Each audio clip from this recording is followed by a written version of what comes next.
What is up, you guys? We are back here with another video, and for today's video I'm going to be showing you a build that I've been doing off camera, and it's basically a Super 73 electric bicycle, but I converted it into gasoline. So let me know in the comment section, what do you prefer, electric bike or gasoline powered? And after watching this video, let me know if I change your mind in the comments down below. Let's get into it. All right, so before we get into it, let me just tell you, so you guys don't think that I just completely ruined the perfectly fine electric bike. No, I didn't. I ended up getting this bike off of Marketplace, and I got it very cheap due to the motor just being completely dead. So it did need a whole new motor, and electrical stuff was wrong with it. So the bike was already not working to begin with.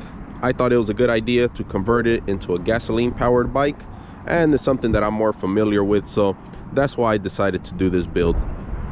But anyways, let me go ahead and show you how I ended up mounting this 212cc Predator on this Super 73 electric bicycle. So getting down here to the engine, let me go ahead and show you how I ended up mounting this 212cc onto the bike. So let me go down here and show you.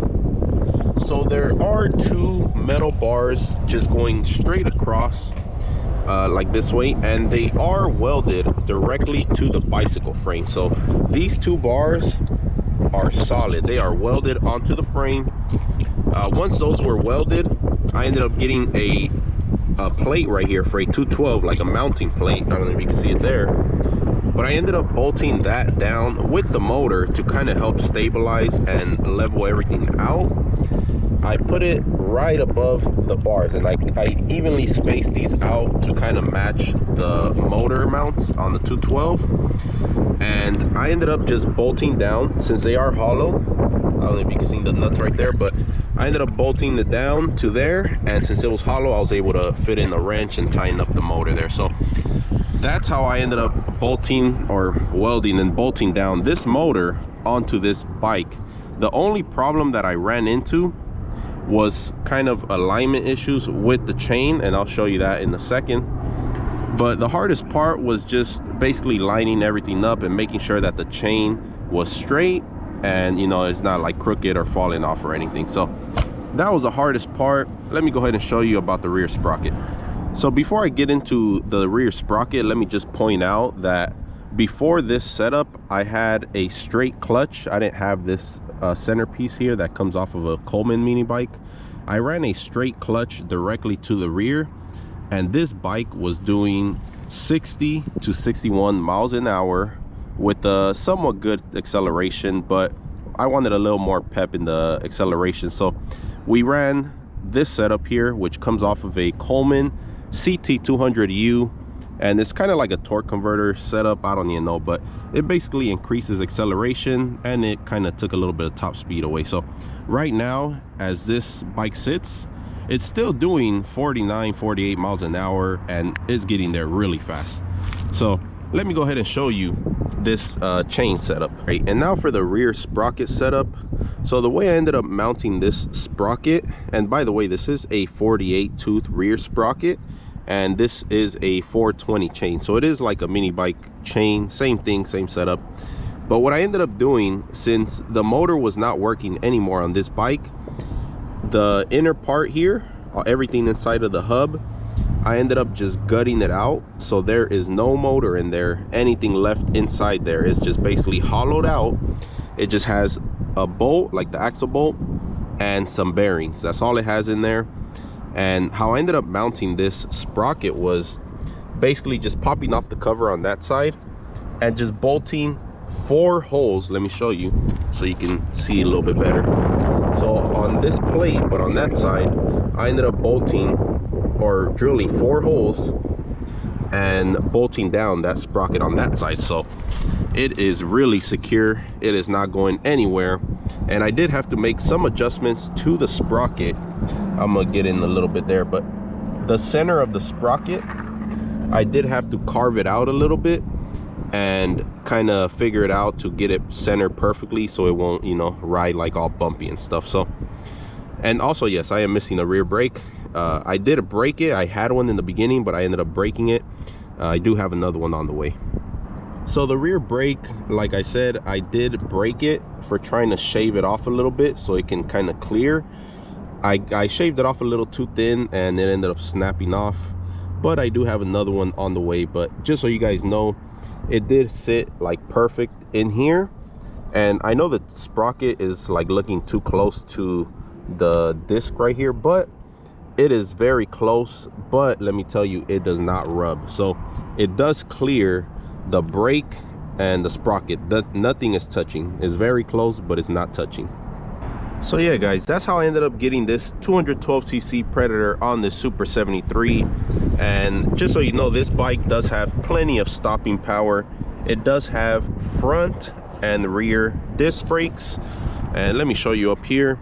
If you guys are wondering, like the e-bikes normally have a thumb throttle, this does have still a twist throttle like any mini bike would, as you can see there.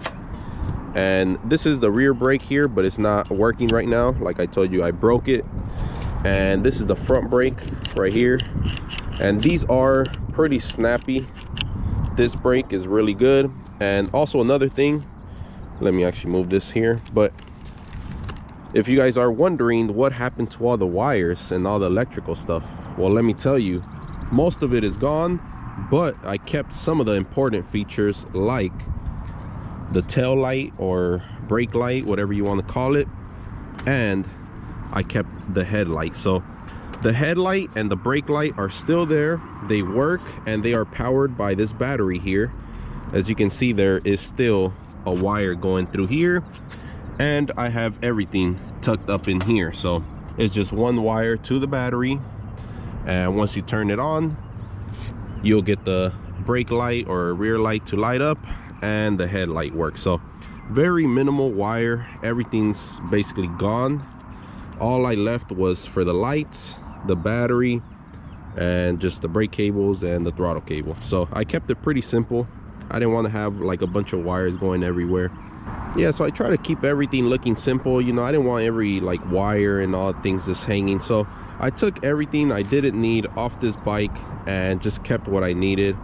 And if you guys are wondering why I went with this setup, was like the chain setup, because with the straight clutch it did have more top speed, but I wanted a little more acceleration. Since this is a 2-passenger bike, as you can see, it does have passenger foot pegs, so you can literally fit 2 people on here, and now it will have the power with this little torque converter, or whatever you call these things. So one thing I forgot to mention that was giving me problems was the exhaust here. And I know you're thinking, why not just get a pipe, you know, make it easier? But I wanted this bike to be as quiet as possible. You know, I don't want to get any attention, so I wanted to keep it stock, but I'm still trying to figure it out. But I basically just hammered this like muffler box is completely ruined. I don't know if you can see, but it is super bent. So I hit it with a hammer, and it's broken already. As you can see, it's broken, it's beat up, but it's still quiet, so that's all that matters. But like I said, this is not the final result. It is not touching the rear suspension, but it is kind of getting the heat towards it. Like it's kind of wanting to melt the little plastic wrap over it, but I'm still working on the solution for that. But for now, I just beat it up with the hammer, and I took the cover off, and I was able to fit it on there. One more thing before I forget, and is the pegs here. So when I took off the pedals, because it was an electric bike also with the pedals, I ended up needing somewhere to put my feet, and I ended up coming across these foot pegs on Amazon. So they are universal foot pegs. I have them here on both sides. They basically just clamp onto the frame, and you tighten them up, and they are solid. And as you can see, they are foldable foot pegs, so they're actually pretty nice. You know, you could hide them away if you don't use the bike, or once you're using it, put it on there. And they are sturdy. As you can see, they can hold up a lot of weight. They do not fold, and that's how I figured out that problem there, which was pretty easy. You know, just somewhere to put your feet on.